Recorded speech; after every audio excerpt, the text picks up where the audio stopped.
Sarah. Hope you guys are having a good Sunday fun day. I have a little boy with strep throat, so it's not been quite the fun day that I would have hoped, but I'm very thankful to get to be here to take care of him, and he is asleep right now. So I thought I would share with you guys and say hello and say how are you doing and welcome our new members. And I'll do a post about them because we continue to get new members every week, so it's pretty awesome. Well, and it's pretty awesome that we have the support of each other, and it's pretty awful that there are so many people who go through this experience and who go through toxic relationships. And so I want to go ahead and talk to you guys about something that keeps people in toxic relationships. And I just talked to somebody yesterday, and it is something that usually serves people pretty well, which is optimism, okay? So typically it's good to be optimistic. It's good to be optimistic about your future. It's good to be optimistic about what can be. It's good to be optimistic about potential miracles in your life. You know, it's good to be optimistic about most things, because if you're, you've been around these people and they're negative Nancy and they're just like, ugh, it's awful. And it's just kind of a mess, okay? And no one really, typically people don't enjoy being around those types of people. And so typically optimism is considered a good thing. But in a toxic relationship, it is a very, very dangerous thing, okay? You hold out this hope that they're gonna change, hope that it'll get better. You look for every smidgen of being able to argue that it is getting better, right? And it's just every day that I talk to people that go through this, and it's like, oh, well, I mean, it's gotten better. It's gotten better. I mean, he's not cheating on me anymore, and he hadn't called me a bitch this week, and the things. I mean, it's such like a low level, okay? And when you're describing your relationship, it's just in this like low level of at least. At least he didn't do this week. At least, and it can be a parent too. I mean, at least my mom watched my kids this week. At least, she didn't tell me I was horrible this week. At least, he didn't cheat on me this week. At least he came home at a reasonable hour. At least. Okay. And your signs of at least, and the more at least you have, are really a sign that it's really that bad. And so when you're in a relationship, an incredibly unhealthy relationship, you comfort yourself with the at leasts, because change is scary. And nobody wants to have a broken relationship. Nobody wants to be, leave a long-term relationship. Everybody wants love. Everybody hopes that there's love. But one of the things that make people toxic person magnets, one of the things that makes the game continue to be played is at least. At least he didn't. At least he doesn't. At least he's a good provider. At least he doesn't hit me. At least he doesn't talk to me that way in front of the kids. At least he keeps his affairs a secret where people, not everyone knows about it. At least. And that sense of optimism really, really be used against you. At least it's gotten better. But the standard is so low, at least it's gotten better, it still isn't a good standard. Okay? At least I can take it. At least, I can handle it. I'm strong enough to take it. There's an article, I don't know if I posted it to the group or not, but it's about not being strong enough to take it. If you've been in a toxic relationship, you are strong enough to take it. You have been taking it. You've been taking things that other people can't imagine. You've been living a life other people can't imagine. Some of you have lived your entire lives that way. You were like that as children, then you married into that, or you had a long-term partner that did those things to you. And your whole life has been at least. You are strong enough to take it. The question is, should you be taking it? Should you be taking it? Is this something, if you were on the outside looking in and you're flying above your life and you're looking down at yourself, should you be taking it? Or should you be changing it? And I am aware of what a hard statement that is. I'm aware of how hard it is to change it. I'm aware, and it takes a different type of strength to change it.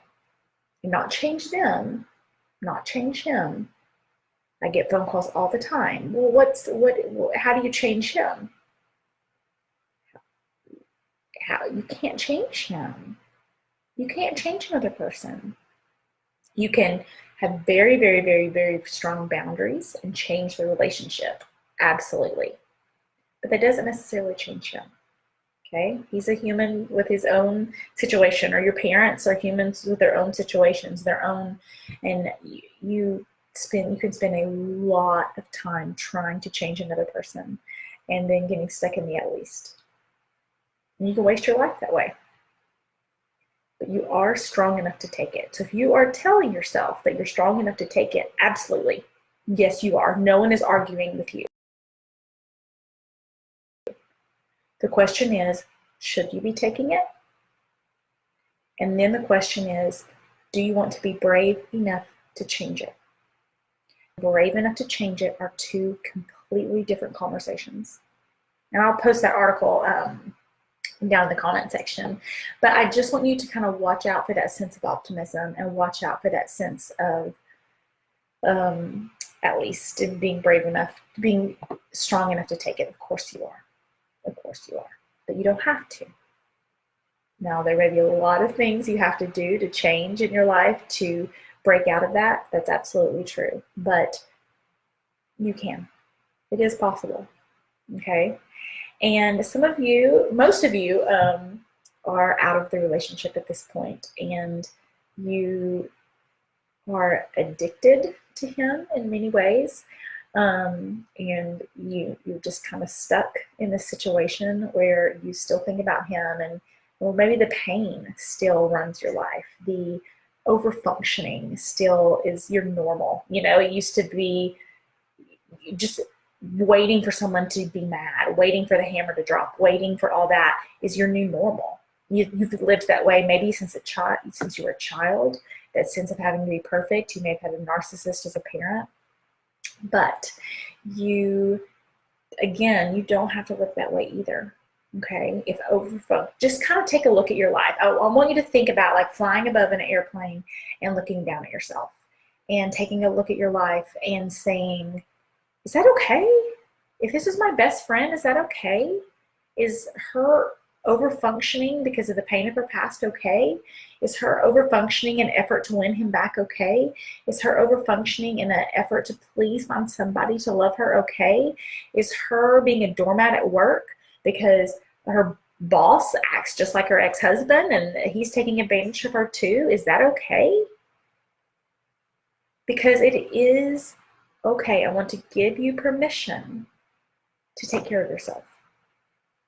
It is okay to take care of yourself. And one of the, so many women who are just good and kind and loyal and loving are the ones who end up in bad situations because they're not used to taking care of themselves. They're used to taking care of everyone else. And everyone else loves to exploit that. We talked yesterday in a post about being selfish. And so many people say, gosh, if you take care of yourself, you're selfish. But if I get you to take care of me, I'm okay. And you kind of go, what? How is that even maybe okay? So, but it's playing by two different sets of rules, right? You don't take care of you. You take care of me, and I take care of me.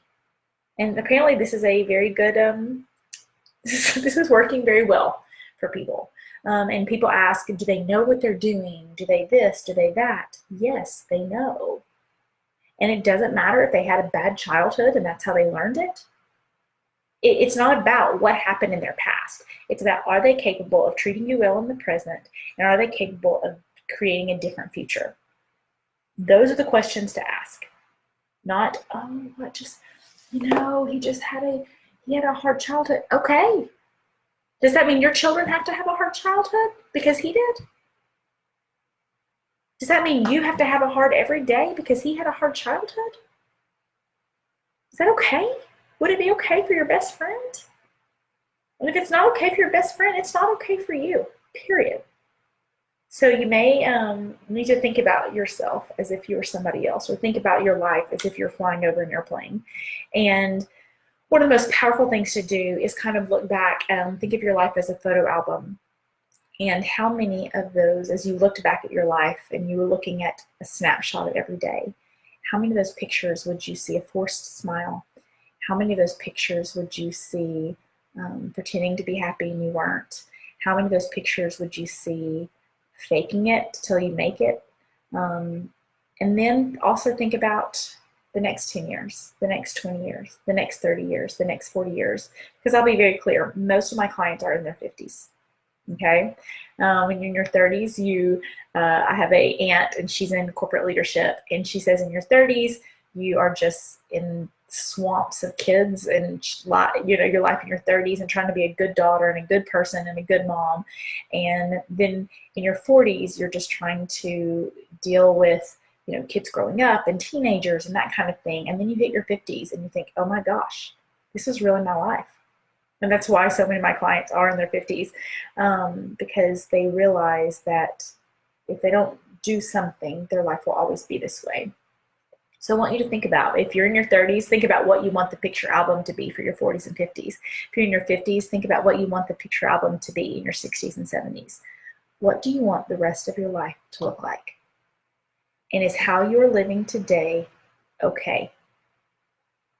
If this is how you're living today, looking at the pictures the next 10, 20, 30, 40 years, because it doesn't magically change on its own.